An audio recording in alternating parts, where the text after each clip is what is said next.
Olá pessoal, tudo bem com vocês? Vamos lá, vamos dar continuidade à nossa disciplina aqui de instalações elétricas industriais, tá? Hoje a nossa videoaula, ela é na verdade uma correção, né, da nossa primeira lista, tá?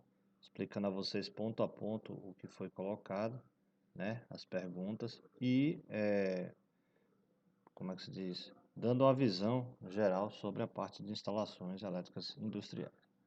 Vamos lá, esse é um vídeo bem curto, mas bastante proveitoso. A primeira questão, com suas palavras, defina as cargas elétricas industriais. Então, numa definição geral, carga elétrica, o que é uma carga elétrica, né? Não, vamos pegar o ponto de equipamentos, tá? Esquecendo um pouquinho aquela definição de carga elétrica pontual, né? Com corrente contínua, tá? Vamos pegar da nossa já do nosso escopo de trabalho, né? Então as cargas elétricas nada mais é que são os equipamentos que vão, como é que se diz, necessitar de energia elétrica para poder funcionar, tá? Então, o que é que acontece? No caso das cargas elétricas industriais, são aquelas que se trabalham nas indústrias, né? Então, são aquelas cargas, né, aqueles equipamentos que a gente utiliza nas indústrias. Por exemplo, motores elétricos são cargas elétricas industriais, né? Capacitores, banco de capacitores, né? Transformadores, certo?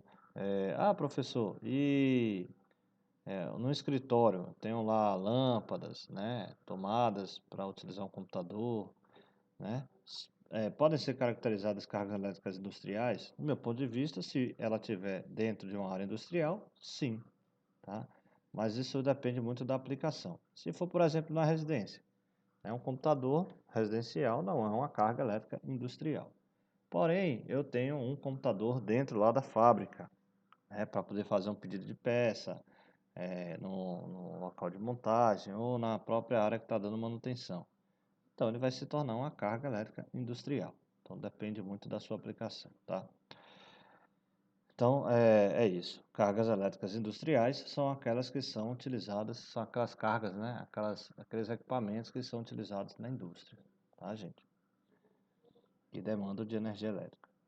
Segunda questão. O que são dispositivos de comando, proteção e automação? Cite exemplo dos mesmos. Dispositivos de comando, gente. Vamos lá. Quando a gente tem um motor elétrico, tá? É, a gente, na indústria, diferentemente da nossa casa, né? Que a gente tem um disjuntorzinho e às vezes você tem uma bomba, uma bombinha lá de poço e você quer utilizar ela no momento. Você liga lá o disjuntor, ela vai funcionar. Só que quando a gente trabalha numa área industrial, a gente tem esse dispositivo, porém a gente não é assim que vai funcionar. Nós precisamos de dispositivos de comando. Por exemplo, se eu quiser automatizar o meu sistema, né? Antes de falar de automação, tá? Eu quiser colocar dispositivos elétricos para ele ficar automático. Por exemplo, eu tenho lá essa mesma bomba de poço submersa, né? Para captação de água subterrânea. E aí, para minha fábrica, eu não quero que o meu operador fique ligando e desligando o tempo todo, né? Isso tem que ser feito de forma automática. Porém, eu não tenho um dispositivo de automação no momento. Eu só tenho dispositivos elétricos. Como é que eu faço? É muito simples, gente. A gente pode usar uma contatora, tá? O que é uma contatora? A contatora é como se fosse uma chave magnética, tá? Ela precisa de uma indução da sua bobina, como é que se diz? A bobina dela ter uma corrente elétrica que vai gerar um campo magnético e vai abrir ou fechar essa contatora, dependendo da minha aplicação. Então, como é que ocorre? Eu preciso utilizar dispositivos elétricos para deixar essa bomba em automático, essa bomba submersa lá que eu tenho. Então, eu vou utilizar aí como é que se diz? O meu disjuntor, né? Ou disjuntor motor, ou um disjuntor normal, né? DIN e tal, dimensionado para aquele equipamento. Vou utilizar alguns dispositivos, né? Que são os relés de falta de fase, um relé de falta de fase, e como é que se diz? Também o relé térmico para proteção do motor e também posso utilizar como é que chama? Um eletrodo de nível, tá? Então, esse eletrodo de nível, que vai ficar lá submerso junto com a bomba, é ele quem vai dar a referência para ligar ou desligar a bomba. Porque o nível baixo, a bomba tem que estar desligada. E o nível alto, a bomba tem que estar ligada, tá? Então, a partir do relé de nível, né, que vai estar ligado, onde vai estar ligado esses eletrodos, ele que vai dar o comando, né, vai energizar a bobina da minha contatora, ou desenergizar a bobina da contatora para ela abrir ou fechar o comando. E aí, o equipamento funcionar ou parar de funcionar. Então, ela não é a contatora não é um dispositivo de proteção, é um dispositivo de comando elétrico. Por quê? Porque ela tem as entradas dela principais, as principais, e tem também as entradas auxiliares. O que é que são isso, professor? Às vezes eu quero fazer um intertravamento. Eu quero operar a bomba A e a bomba B não pode operar enquanto a A está operando e vice-versa. Então a gente faz isso por intertravamento na contatora também, tá? Pode fazer na contatora também, nas duas contatoras que serão utilizadas. Ou seja, se uma estiver ligada, a outra não pode ligar em hipótese nenhuma. Aí, quando ela desliga, a outra vai e liga e essa não pode ligar, tá? Então, pode fazer mais ou menos desse jeito. Dispositivos de proteção a gente já conversou, tá? Eu dei na estante um exemplo, é o disjuntor, tá?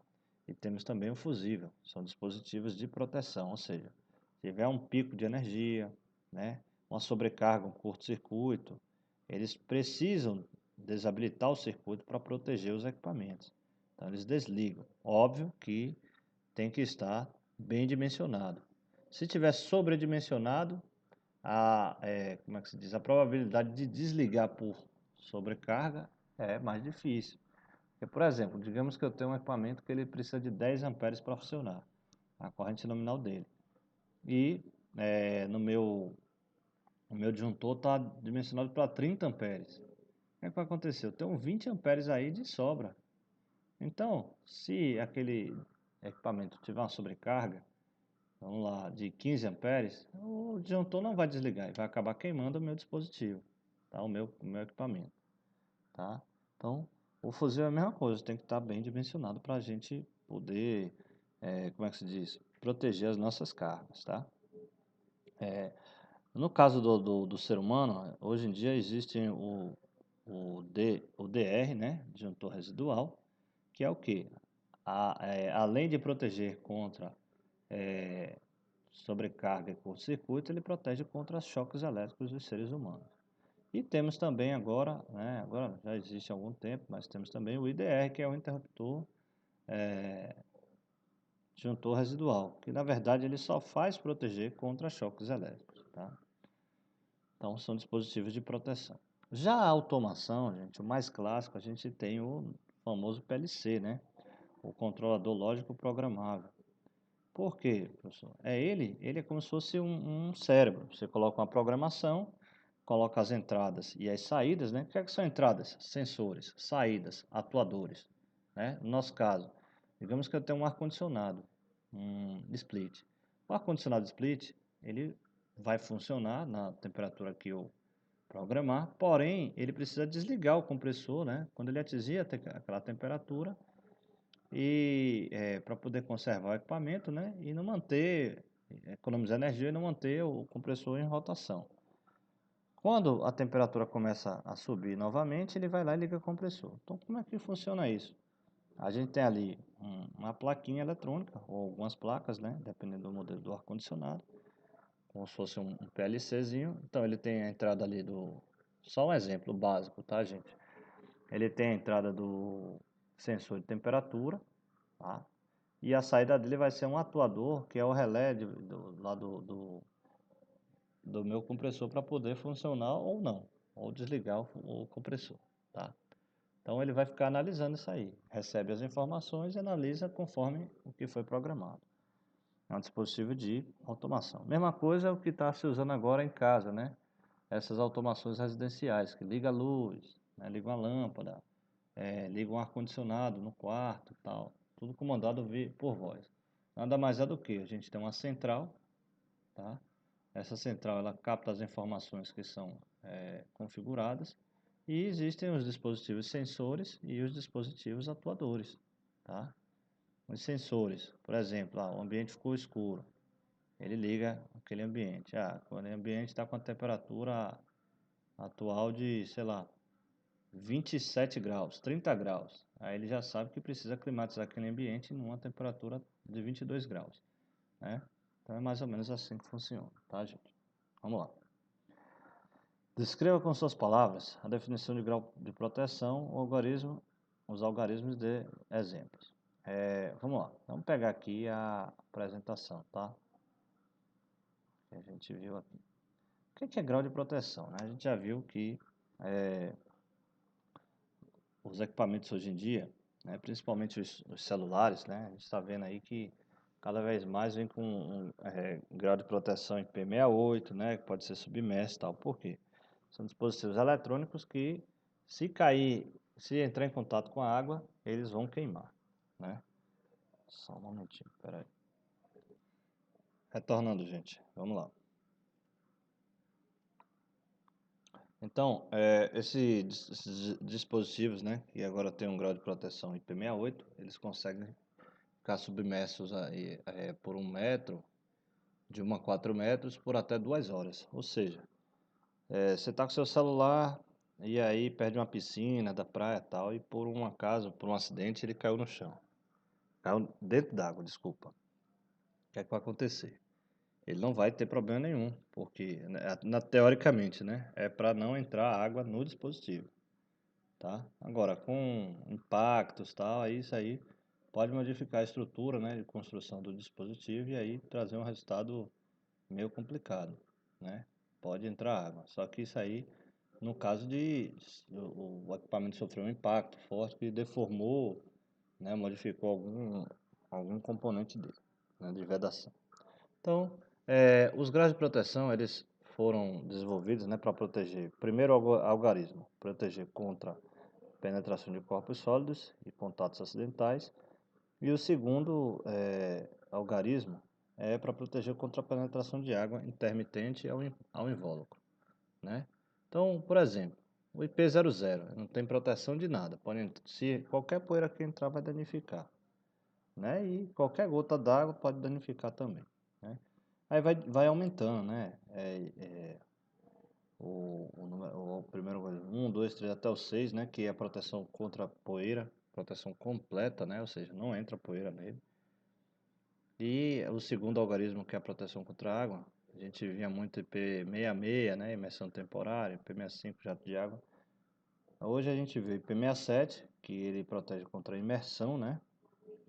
E, como é que se diz? IP68, que é a submersão, ou seja, ele adentrar lá e ficar por um bom período de tempo. Aí não tem nada com esse equipamento, tá? Vamos lá. Quarta questão. Defina fator de carga e o que significa o seu valor elevado. O que é que acontece? Vamos para aqui. Fator de carga. Gente, o fator de carga, né? Nada mais é do que, pegando aqui, fator de carga diária. A demanda média dividida pela demanda máxima. O que é demanda? Percebam, quando a gente chama de carga instalada, é a carga, desculpa, a carga total, né, de uma unidade consumidora. Ou seja, todas as tomadas, toda a iluminação, tudo funcionando, tudo, né, a gente chama de carga instalada. Só que a demanda, gente, é aquilo que realmente a gente vai utilizar, né?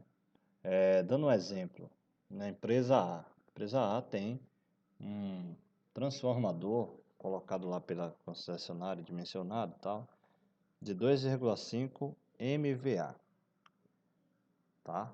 Então, seria um transformador para utilizar na carga total dele, dessa fábrica. Só que ela não usa tudo o tempo todo. Então, a sua demanda, que é o que ela realmente usa, né, num determinado intervalo de tempo, a demanda a gente vai botar aí de 800 quilowatts, né? Faz a transformação, você acha em VA aí também, né? Usa um fator de potência aí. Mas 800 quilowatts. Então, há uma diferença muito grande. Então, o transformador, Ele, quando foi dimensionado, é para usar tudo. Só que a sua demanda é o que realmente você vai utilizar em um determinado período de tempo. Por exemplo, eu chego em casa, como é que se diz? Eu não consigo ter usar na minha casa tudo ao mesmo tempo. Não tem, quer dizer, só se eu ligar todas as tomadas, todas as lâmpadas, os chuveiros, o, o ar-condicionado, tudo ao mesmo tempo. Só que não tem necessidade, eu ligo aquilo que eu vou utilizar. Então será a minha demanda. Então, quando eu falo demanda média sobre a demanda máxima, a gente vamos falando aqui durante um dia. Demanda máxima seria a demanda do dia inteiro, tá? Então, a máxima demanda daquele dia, por exemplo, desculpa.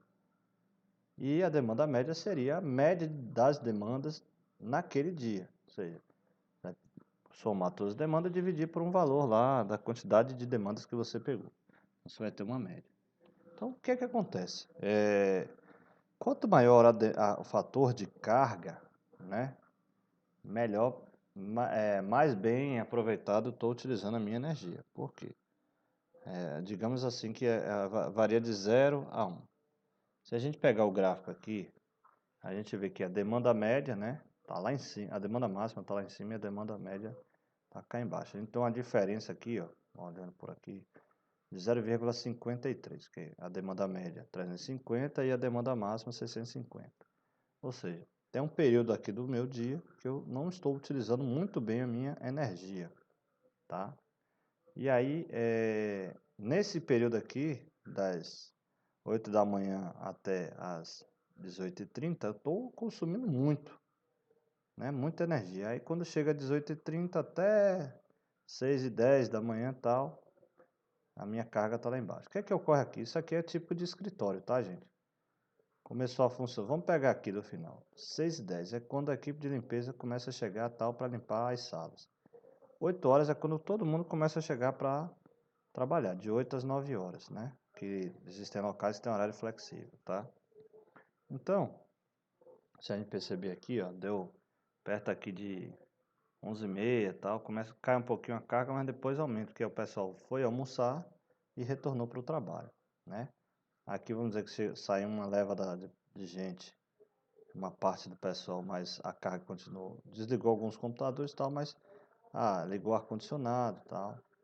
E aí deu 6h30, né, 18h30, despencou a carga, ou seja, o escritório ficou desligado, só carguinhas bem pontuais, tá? O que é que ocorre?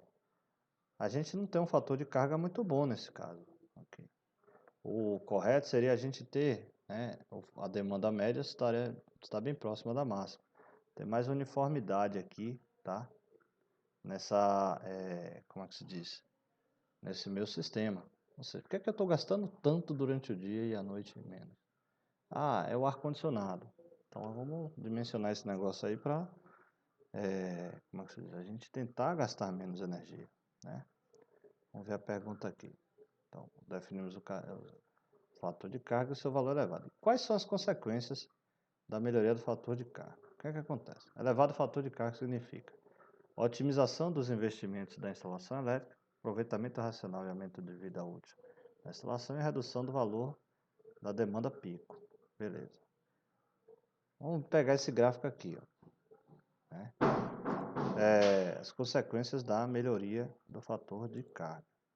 A gente consegue conservar o consumo e reduzir a demanda, né? Conservar a demanda e aumentar o consumo. O que acontece aqui? Se a gente tem um sistema não otimizado, vejam bem, a partir das 6 horas, a mesma coisa, ó. Começou menos de 6 horas, né? Aqui a demanda mínima e tal, começa a subir aí, o pessoal trabalhando, chegou no pico aqui, que hoje em dia a gente não está mais no pico de energia às 18 horas, e sim no meio da tarde, no verão, né? As coisas já modificaram isso, só que a legislação ainda não modificou, por conta, a gente está aí um calor absurdo, e aí a gente está ligando mais equipamentos, né? Então no meio aqui da tarde, lá para as 3 horas da tarde, 4 horas, ó, 330 kW. E aí 18 horas começa a despencar de novo até chegar nessa condição aqui. Se a gente tiver um sistema mais otimizado, o que é que acontece? Ó, a gente consegue ter uma variação muito pouca aqui, né, da demanda média com a demanda máxima, tá? E, como é que se diz? se a gente analisar, isso aqui traz grandes benefícios para o sistema elétrico brasileiro, porque você consegue, e brasileiro, regional, tudo, né? Você consegue melhorar, né, a disponibilidade de energia para as unidades consumidoras. Aqui, ó, controle automático de demanda, a gente pode ter, né? Condicionado, estufas, fornos, câmaras frigoríficas. E reprogramação da operação das cargas, a hora de operação de certas máquinas. Por exemplo, se aqui for numa indústria, né? Por que que a gente não pode operar certas máquinas no horário depois das 18 horas, por exemplo? Você dividiria melhor isso aqui, tá? E aí seria melhor para o seu sistema, não ficaria tão sobrecarregado e demandaria demandaria menos energia, tá? Então, galera, vou deixar o canal em aberto para vocês para tirarem dúvidas. Eu agradeço, tá? Mais uma vez, né? E estarei passando para vocês uma próxima lista de exercício, entendeu? Para essa semana e ser entregue na próxima aula. E na próxima aula a gente vai fazer a nossa primeira avaliação, tá? Espero que todo mundo tenha compreendido. Muito obrigado e até breve. Valeu.